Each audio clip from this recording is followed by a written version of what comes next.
Hello friends, Miss Natalie here. Today I'm going to show you how I created the African inspired mask for arts and world cultures.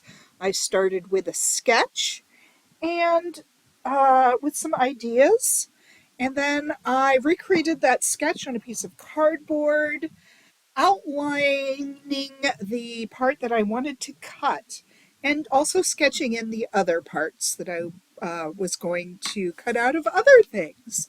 And then I measured those and made um, sketches of those on other pieces of cardboard, making sure they were about the right size.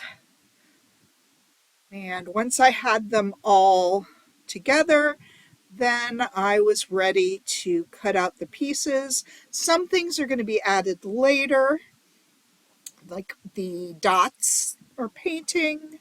Other things are going to be painted.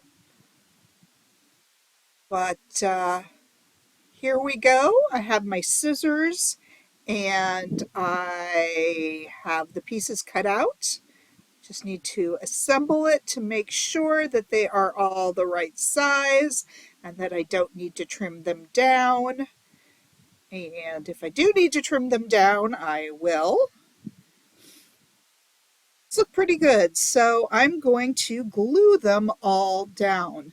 Um, Hot glue would be really great, but I didn't have that. I'm using a clear Elmer's glue.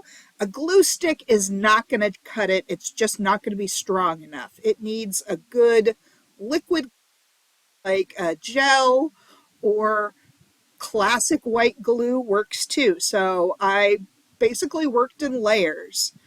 The first layer of the objects, and then the second layer of objects. So I really wanted to get some depth there. There's the mouth. Fortunately, this gel dries clear and you can paint over it. And then the nose is going to really touch at the tip. It actually has some depth to it because it goes in different places. All right, while that was drying, I decided on my colors, as you can see from that sketch. And then I got my paint out. And this is very sped up. I definitely painted a lot slower than this.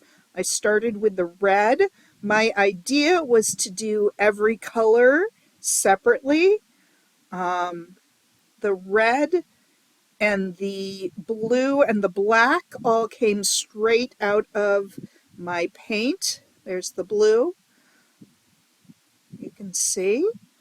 And I realized, you know what? I need to have a little water cup to put my brushes in so that they don't harden, because this is acrylic paint.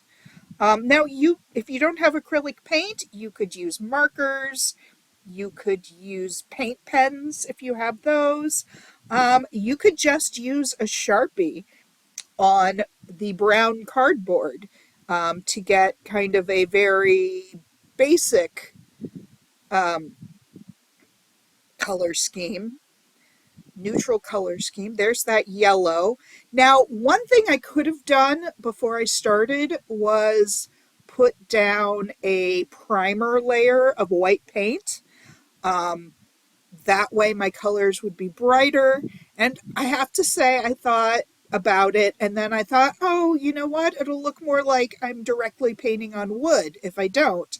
And then I got to the yellow and I thought, ooh, you know what? Maybe I should be painting on a primer. So I'm not sure how happy I am. The yellow, and actually all the colors needed an extra coat.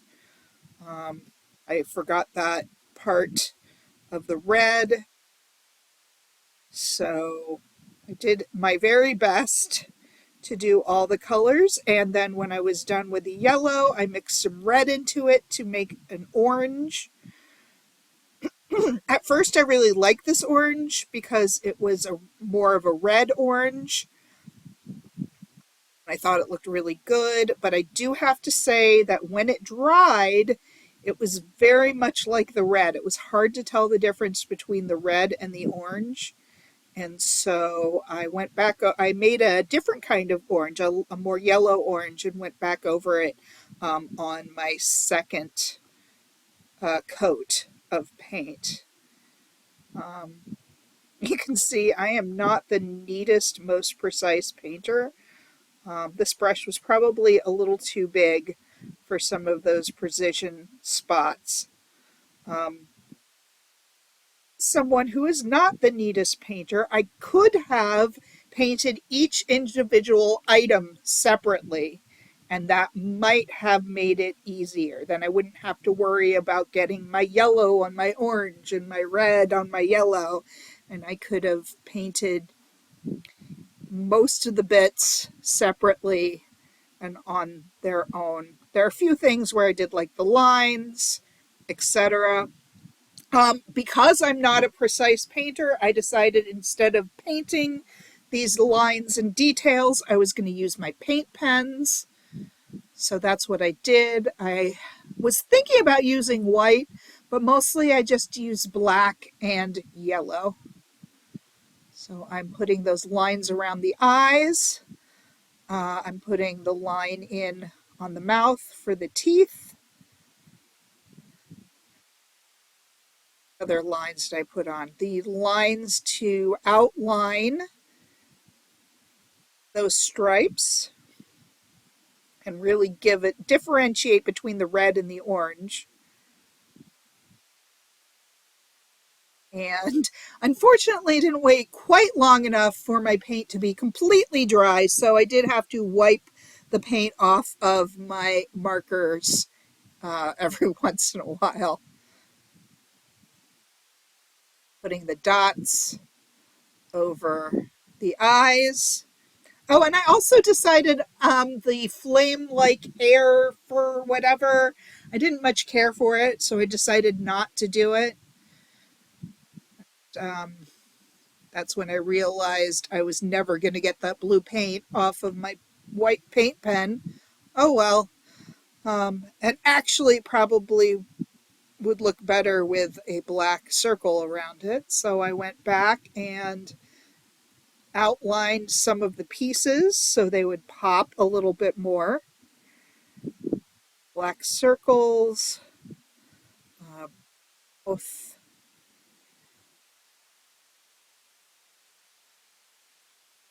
I also decided against the lines on the forehead, and instead I just outlined it, but I did put that division between the red and the yellow on the chin.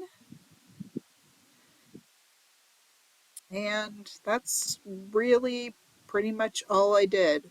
Oh, yeah, put lines from the nose down to the that stripe, but that's really it.